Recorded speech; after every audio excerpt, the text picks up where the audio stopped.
ਜਿਹੜੇ ਲੋਕ ਇਹ ਧਰਫੜ ਨਿਕਲਣ ਤੋਂ ਬਾਅਦ ਕਹਿੰਦੇ ਨੇ ਵੀ ਜਾਨਵਰ ਨੂੰ ਅੱਛੀ ਤਰ੍ਹਾਂ ਨਵਾ ਦਿਓ। ਹਾਂਜੀ, ਇਹਨੂੰ ਨਵਾਉਣਾ ਚਾਹੀਦਾ ਹੈ ਇਸ ਬਿਮਾਰੀ। अस्सलाम वालेकुम जी, ਇਹ ਕਿਸਾਨ ਬੈਠ ਕੇ ਜੀ ਇਹਦੇ ਤੇ ਮੁxtਲਿਫ ਮਸਾਇਲ ਤੇ ਗੱਲ ਹੋਵੇਗੀ ਤੇ ਖਾਸ ਤੌਰ ਤੇ ਜਿਹੜੀ ਅੱਜ ਕੱਲ ਜਾਨਵਰਾਂ ਤੇ ਬਿਮਾਰੀ ਆਈ ਹੈ ਧਰਫੜਾਂ ਦੀ ਬਿਮਾਰੀ, ਜਿਹਨੂੰ ਪੰਜਾਬੀ 'ਚ ਧਰਫੜ ਬੋਲਦੇ ਨੇ, ਉਹਦੇ ਤੇ ਡਿਸਕਸ ਕਰਾਂਗੇ ਤੇ ਇਨਸ਼ਾਅੱਲਾ ਚੌਧਰੀ ਸਾਹਿਬ ਉਹਦਾ ਇਲਾਜ ਵੀ ਦੱਸਣਗੇ।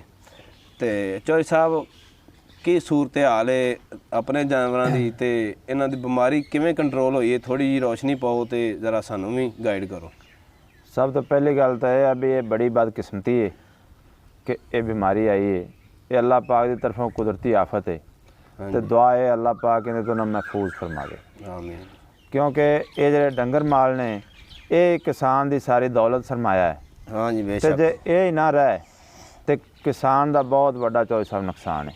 हाँ जी बिल्कुल। ये बीमारी सिंध की तरफों आई है। पहले सुनते हैं भी सिंध वाले पासे चलती पई तो वो इधर पंजाब हुकूमत ने कोई इहदा सद्देबाब नहीं किया हाँ जी तो पंजाब दे विच बीमारी आ गई तो ये अपने डंगरां नूं काफ़ी आई पई ठीक है। तो डॉक्टर जिहड़ा इहदा इलाज करदे पए ने ना, हाँ जी डॉक्टरां कोल अजे तक इहदा कोई इलाज लभा ही नहीं, कोई एंटीबायोटिक कोई चीज़ कोई नहीं काम इहदे ते असर करदी नहीं पई।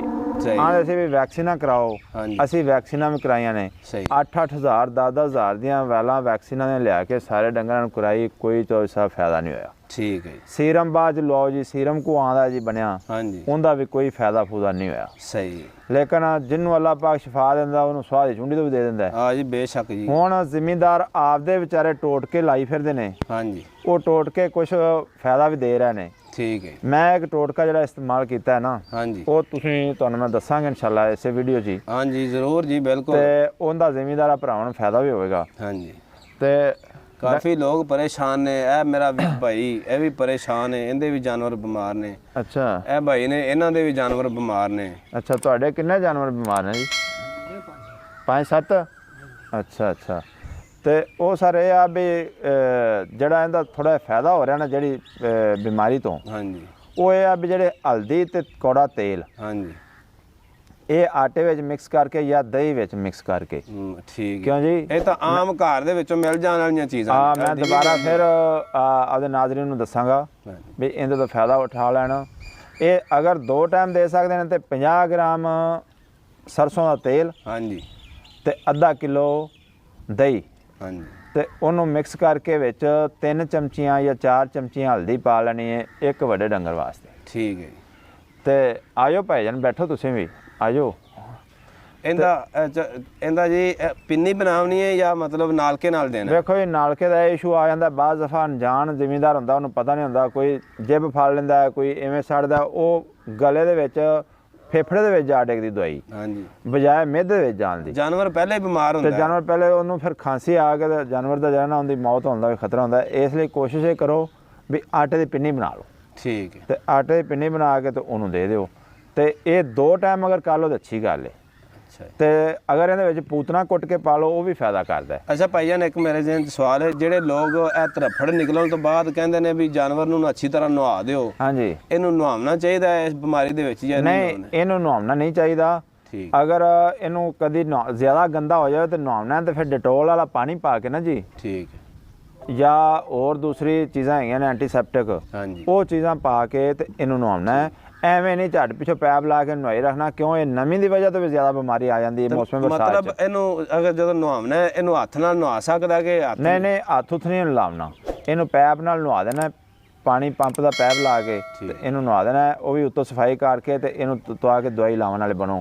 ਉੱਤੇ ਪਿੰਕੀ ਜਾਂ ਮਾਰਕੀਟ 'ਚ ਦੂਸਰੀਆਂ ਐਂਟੀਸੈਪਟਿਕ ਅਦਵੀਆਤ ਮਿਲ ਜਾਂਦੀਆਂ ਨੇ, ਉਹ ਇਹਦੇ ਉੱਤੇ ਲਾ ਦੇਣੀ।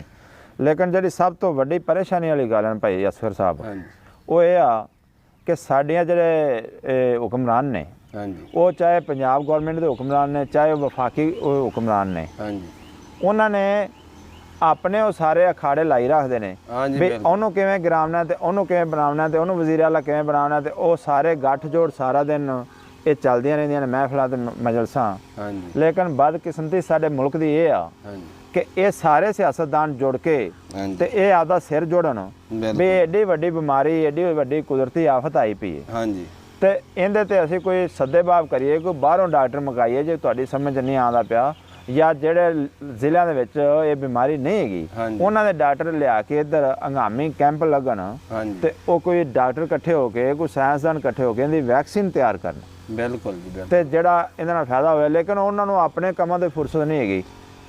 ਠੀਕ ਹੈ। ਅੱਛਾ ਇੱਕ ਹੋਰ ਗੱਲ ਮੇਰੇ ਜ਼ਿਹਨ 'ਚ ਆਈ, ਇਹ ਜਿਹੜੇ ਜਾਨਵਰ ਇਸ ਬਿਮਾਰੀ ਦਾ ਸ਼ਿਕਾਰ ਹੋਇਆ ਹੁੰਦਾ ਜਿਹੜਾ ਜਾਨਵਰ, ਉਹਨੂੰ ਮਤਲਬ ਧੁੱਪ ਤੋਂ ਜ਼ਿਆਦਾ ਬਚਾਉਣਾ ਚਾਹੀਦਾ ਹੈ ਜਾਂ ਮਤਲਬ ਨਹੀਂ, ਧੁੱਪ ਤੋਂ ਤਾਂ ਹਰ ਮਵੇਸ਼ੀ ਨੂੰ ਬਚਾਉਣਾ ਚਾਹੀਦਾ ਹੈ। ਮਤਲਬ ਹੁੰਦਾ ਨਾ ਇੱਕ ਮਖਸੂਸ ਬਿਮਾਰੀ ਹੁੰਦੀ, ਉਹਦੇ ਵਿੱਚ ਜਾਨਵਰ ਨੂੰ ਜ਼ਿਆਦਾ ਗਰਮੀ ਲੱਗਦੀ ਹੈ ਜਾਂ ਜ਼ਿਆਦਾ ਸਰਦੀ ਲੱਗਦੀ ਹੈ। ਗਰਮੀ ਇਹਦੇ ਵਿੱਚ ਗੈਰ ਜ਼ਰੂਰੀ ਸਾਹ ਫੁੱਲ ਜਾਂਦਾ, ਡੰਗਰ ਦਾ ਸਾਹ ਲੈਂਦਾ ਹੈ, ਮੁਸ਼ਕਲ ਨਾਲ ਸਾਹ ਲੈਂਦਾ ਹੈ, ਕਿਉਂਕਿ ਦਾਣੇ ਜਦੋਂ ਹੋ ਜਾਂਦੇ ਨਾ ਹਾਂਜੀ ਇਹ ਬੜੀ ਮੁਸ਼ਕਲ ਨਾਲ ਸਾਹ ਲੈਂਦਾ ਹੈ।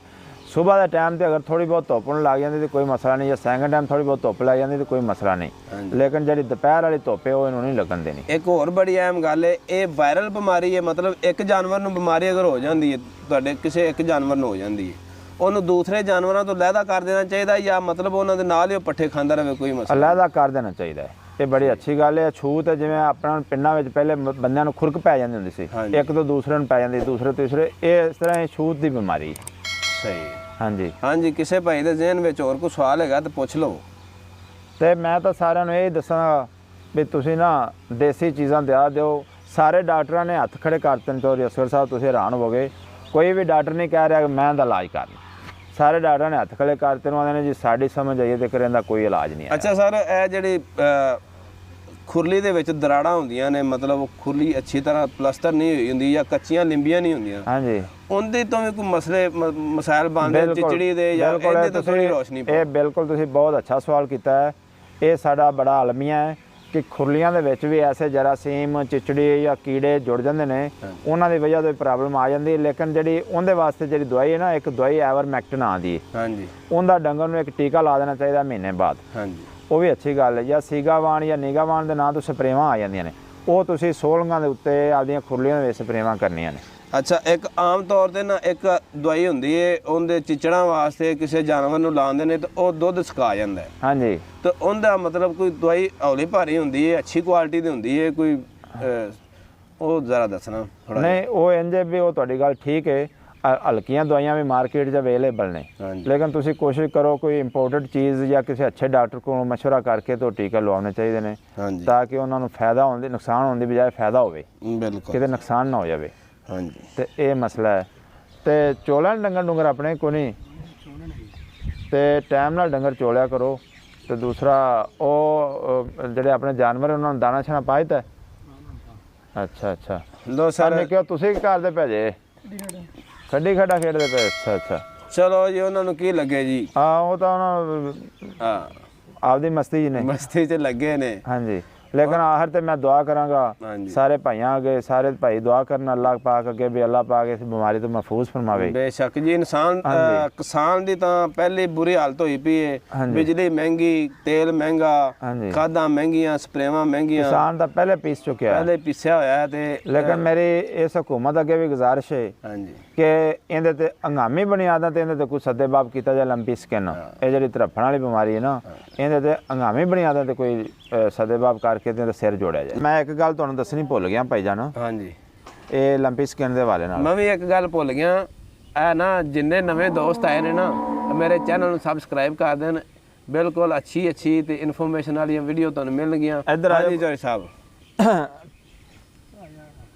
ਭਾਈ ਜਾਨ, ਮੈਂ ਇੱਕ ਗੱਲ ਭੁੱਲ ਗਿਆ ਸੀ, ਮੈਂ ਤੁਹਾਨੂੰ ਦੱਸਣ ਲੱਗਾ ਸਾਂ। ਹਾਂਜੀ, ਵੀ ਜਿਹੜੀ ਲੰਪੀ ਸਕਿਨ ਦੀ ਬਿਮਾਰੀ ਨਾ, ਹਾਂਜੀ, ਇਹਦੇ ਵਿੱਚ ਗੋਡੇ ਤੇ ਗਿੱਟੇ ਬੜੇ ਸੁੱਜਦੇ ਪੈਣ। ਠੀਕ, ਜਾਨਵਰ ਦੀਆਂ ਲੱਤਾਂ ਸੁੱਜ ਜਾਂਦੀਆਂ ਨੇ, ਹਾਂਜੀ, ਗਿੱਟੇ ਸੁੱਜ ਜਾਂਦੇ ਨੇ, ਗੋਡੇ ਸੁੱਜ ਜਾਂਦੇ ਨੇ, ਹਾਂਜੀ, ਤੇ ਉਹਨਾਂ ਵਿੱਚੋਂ ਫਿਰ ਪਾਣੀ ਵਗਣਾ ਸ਼ੁਰੂ ਹੋ ਜਾਂਦਾ ਹੈ। ਸਹੀ। ਤੇ ਇਹ ਵੀ ਆਪਣਾ ਛੋਟਾ ਗਾਂ ਦਾ ਸੀਨਾ ਸੁੱਜਿਆ ਪਿਆ, ਅੱਗੋਂ ਗਾਂ ਦਾ ਕੀ ਹੋਇਆ ਪਿਆ? ਸੀਨਾ ਸੁੱਜਿਆ ਪਿਆ। ਉਹ ਸੀਨਾ ਝਾਲਰ ਹੀ ਸੁੱਜ ਗਈ। ਹਾਂ, ਇਹ ਵੀ ਬੜੀ ਉਹਦੀ ਅਲਾਮਾਤ ਹੈ, ਉਹਦੀ ਇੱਕ ਨਾ ਅਲਾਮਾਤ 'ਚ ਸ਼ਾਮਲ ਹੈ ਚੀਜ਼ਾਂ। ਤੇ ਉਹਦੇ ਵਾਸਤੇ ਜ਼ਿਆਦਾ ਪਰੇਸ਼ਾਨ ਹੋਣ ਦੀ ਜ਼ਰੂਰਤ ਨਹੀਂ ਹੈਗੀ। ਉਹਨੂੰ ਵੀ ਤੁਸੀਂ ਇਹ ਕੋਸ਼ਿਸ਼ ਕਰਨੀ ਵੀ ਜਿੱਥੋਂ ਪਾਣੀ ਨਿਕਲਣਾ ਸ਼ੁਰੂ ਹੋ ਜਾਂਦਾ ਜ਼ਖਮ 'ਚੋਂ, ਹਾਂਜੀ, ਉਹਦੇ ਤੇ ਜਿਹੜੀਆਂ ਸਪਰੇਆਂ ਮਿਲਦੀਆਂ ਨੇ ਨਾ, ਪਿੰਕੀ ਵਗੈਰਾ ਦੀਆਂ, ਹਾਂਜੀ, ਉਹ ਸਪਰੇਅ ਕਰਦੇ ਰਹਿਣਾ, ਜਰਾਸੀਮ ਕੁਛ ਸਪਰੇਵਾਂ। ਹਾਂਜੀ, ਤੇ ਉਹ ਉਹਨਾਂ ਉੱਤੇ ਨਾ ਕੋਈ ਤੁਸੀਂ ਨਿੰਮ ਦੇ ਪਾਣੀ ਨਾਲ ਉਹਨੂੰ ਧੋ ਸਕਦੇ ਜੇ, ਡਟੋਲ ਵਾਲੇ ਪਾਣੀ ਨਾਲ ਉਹਨੂੰ ਧੋ ਸਕਦੇ। ਉਹਦਾ ਖਾਸ ਖਿਆਲ ਰੱਖਣਾ ਹੈ। ਉਹਦੀ ਵਜ੍ਹਾ ਤੋਂ ਨਾ ਜ਼ਖਮ ਖਰਾਬ ਹੋ ਕੇ ਤੇ ਜਾਨਵਰ ਪਰੇਸ਼ਾਨ ਹੋ ਕੇ ਡਿੱਗ ਪੈਂਦਾ।